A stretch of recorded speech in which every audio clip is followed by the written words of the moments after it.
ey'okuziika. Buli ali wano nsaba agende n'obulowoozo buno bubiri. Akalowoozo akasooka ka PDM nti omuluka gumu baguwa obukadde 100 buli mwaka, naye buli member wa palamenti ali mu NRM bamuwadde obukadde 100 ye ng'omuntu. Kitegeeza omubaka wa palamenti asinga abantu abali mu muluka, ate nga abantu abali mu muluka bagenda kuzzayo akakadde akamuwaako n'amagoba, naye ate ye obukadde 100 nga tagenda kukola ki? Kukomyawo magoba. Gavumenti etuyambye. Ekyokubiri ekisembayo akalowoozo kano mukatwale. Ffe batabani ba Kyagulanyi twajja okubabikulirawo kateni enzirugavu.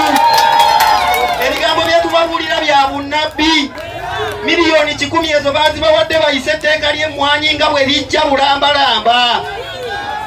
Era nsaba mukkirize mujje tugende tuziike abayisi n'omugenda okulembera omukolo guno. Abayisi mujje tugende tuziike.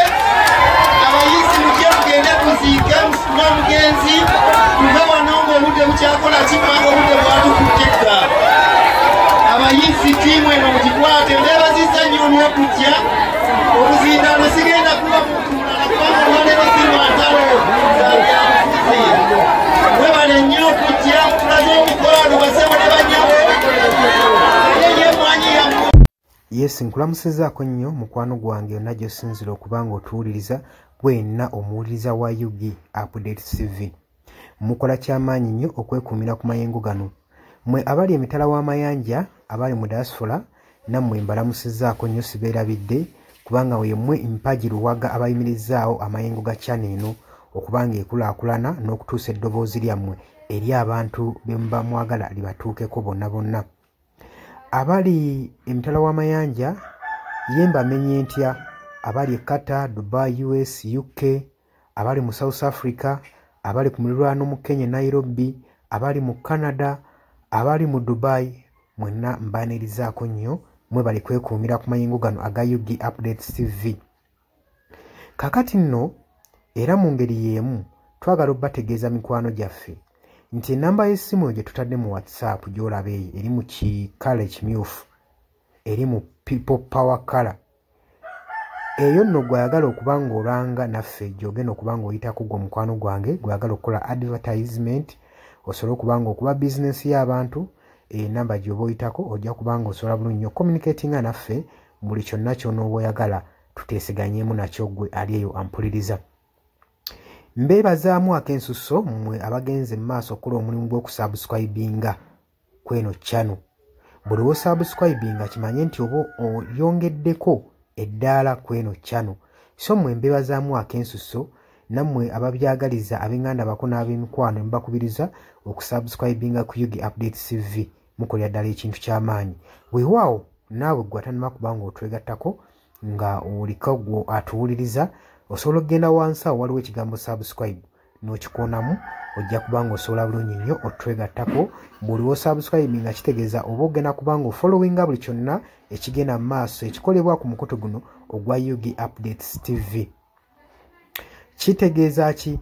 Nti gwe ayagala okuba ng'otufollowinga bw'oba omaze okusubscribinga teweerabirako na mukadde, genda wansi wali okoonene mukadde osobola okuba ng'ofuna notification message. Buli w'okoona mukadde wabeerawo ka notification message akajja akakulaga nti nno waliwo information erinkinze ku UG Updates TV gwe mukwano gwange ali eyo mpuliriza. Ng'era we mbeebazizza ekyensusso nammwe abajja mu comment section mbeebaza. Mwabajja ne mukomentinga ne muteekako endowooza yammwe eri eggwanga ne mulitangaaza kubanga njagala mukitegeere. Lwaki mbakubiriza nnyo okujja mu comment section otangaaze omukulembeze ku kyekituufu kyateekeddwa okukola. Bangi tubalonda bulijjo ne tulowooza nti nno be basinga mu basinga. Leka kulonda mukulembezeewo oba mubaka we agenda obbakulembera gwe n'olowooza nti nno buli kimu agenda kuba akyemalirira. Kimanye nti nno omulonze bulonzi mukulembeze kukulembera oba kukulembera kitundu kyammwe. Mmwe bagenda okulembera yemmwe bagenda okuba ng'akiikirira bukiise eri yonna yonna mu gavumenti.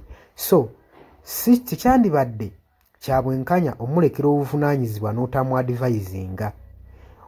Ky'oba olaba mbakubiriza okujja mu comment section muteekewo endowooza zammwe musobole okutangaza ku bakulembeze bammwe ku biki ebituufu bye bateekeddwa okukola.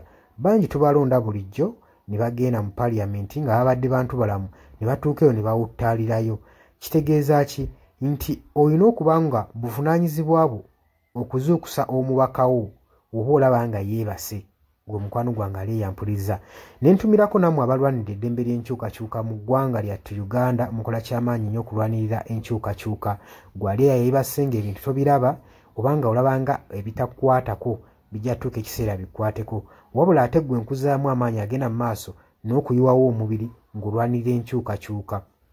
Bannanga abantu abo mubeebazeemu akensuso kubanga bakola ky'amaanyi nnyo obbaliidinga n'obbakulemberamu n'okubalaga ki ekituufu ekisaanidde okukolebwa.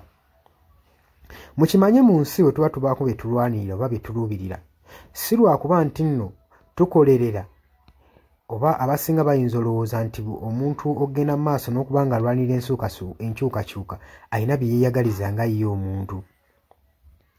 Kino njagala okukibategeeza nti mu kulwana ebiseera ebisinga weewaawo tetufuna ekyo kye tuba twagala, kye tuba tuluubirira. Naye okulwana tusuubira, wano mu kulwana tuba n'essuubi nti tusobola okufuna ekyo ekitugwanira. Kati naawe mukwano gwange ali eyo alwanira enkyukakyuka, kino kankikutegeeze. Wandibanga nno oli eyo olwana nga tumanyidde ogenda kifunamu, weewaawo oyinza obutafuna ekyo ky'oyagala, naye osobola okufuna ekyo ky'ogwanira. So tulwana olw'enkyukakyuka nga tulwanirira okufuna ekyo kye tugwanira. Kati gwe mukwano gwange ky'ofuna kye kiggwanira eyo gy'oli. Wandibanga ky'oyagala okifuna naye kye kiggwanira. Bangi mugenda ne muwambatalira eyo mu bibiina by'obufuzi ne babafujjirira omusimbi. Yes, ssente ozifuna, bazikuwa era obulamu bwo bweyagala, naye okakasa ekyo kye bakuwa kye bakufujjirira mu kabaasa kye kiggwanira. Ebiseera ebisinga ffe tetulwana olw'okuba nti no twagala kufuna ebyo bye twetaaga. Nedda, wabula tutunuulira nnyo pointi eno nti kye tugenda oba kye tulwanira kyenfuna kyengwanira. Mutuufu ogenda n'oweetunulamu n'olaba nga kyofuna si kyokola ki, si kyogwanira nga ggwe munnansi. Ky'oba ovaayo n'embavu osobola okuba nga olwanirira enkyukakyuka gwe mukwano gwange ali eyampuliriza. Nja basaba kano akatambi tugende mu maaso n'okuba nga tukasheyalinga, buli muntu ategeere kiki ekigwanidde okukolebwa na lwaki enkyukakyuka esaanidde okubeerawo mu ggwanga lyattu Uganda. Si lwakuba nti oli bulungi kati, wabula wandibanga oli bulungi naye ekyo ky'ofuna ky'ogwanira. Ekyo kye kibuuzo. Era naawe osobola okujja mu comment section n'onteerawo endowooza yo nti gwalemesa enkyukakyuka ky'ofuna ky'olwanira. Muli ku Yugi Updates TV ku musinzi oba nga mutuwuliriza, mwebale kwekuumira ku mayengo gano. Ngenda maaso n'okukubiriza mmwe abatannatwegattako, kkirira wansi waliwo ekigambo subscribe, kikoonemu obeere ng'otweyungako. Ennamba eyo gye ntaddeawo nabagambye dda gwagala okulanga naffe gy'oba oyitako ojja kuba ng'osobola okommunikatinga. Mbaagala nnyo, mweraba era nga mbaagaliza ebisinga.